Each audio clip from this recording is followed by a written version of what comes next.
నేను మిమ్మల్ని ఒకటి అడుగుతాను, మీరు కాదనకూడదు. అలా అని మీరు నాకు మాట ఇచ్చారు. నేను మీకు ఇచ్చిన మాట తప్పను సార్.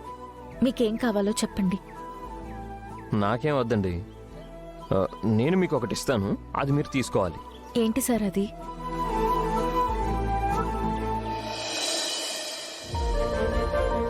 పోయాయి అనుకున్న బంగారు గాజులు అదృష్టం కొద్దీ దొరికాయండి. ఒకవేళ ఇవి దొరకకపోయి ఉంటే నేను చాలా బాధపడి ఉండేవాడిని. ఎందుకంటే వీటిని నేను ఎంతో ఇష్టంగా నా అహల్యకి ఇవ్వాలనుకున్నాను.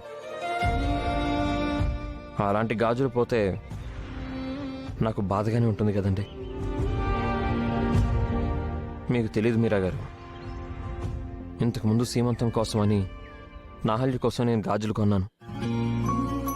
ఆ రోజు నా చేతులతోనే అహల్యకి గాజులు తొడిగాను. కానీ ఆ గాజుల్ని మా అక్క తీసేసుకుంది. అక్క కదా, ఏం అనలేకపోయాను. కానీ అహల్య కూడా ఏం ఫీల్ అవ్వలేదు. నా అహల్య ఇప్పుడు ఇంట్లో లేదు. అందుకని అచ్చం తనలాగే ఉండే మీకు ఈ గాజులు ఇవ్వాలనుకుంటున్నాను. తీసుకోండి.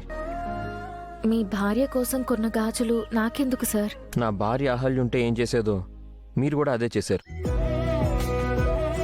నా భార్య ఉండుంటే నా భార్యకి ఈ గాజులు ఇచ్చుండేవాడిని కదా. తను లేదు కాబట్టి ఇప్పుడు మీరు తీసుకోండి. మీ భార్య లేదు కాబట్టి ఈ గాజులు నేను తీసుకోవడం బాగుండదు కదండి. ఎప్పటికైనా మీ భార్య తిరిగి వస్తారు కదా, అప్పుడు తనకే ఇవ్వండి.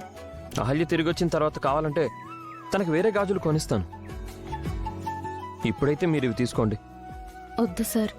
ఎందుకండి వద్దంటున్నారు? మీరు మొన్ననే ఈ గాజులు తీసుకొని ఉంటే అసలు ఈ దొంగతనం గొడవంతా ఉండేది కాదు. అప్పుడు నేను ఇచ్చిన వాచ్ తీసుకున్నారు కదా, అలాగే ఇప్పుడు ఈ గాజులు కూడా తీసుకోండి. వద్దు సార్, ఇవి చాలా ఖరీదైనవి.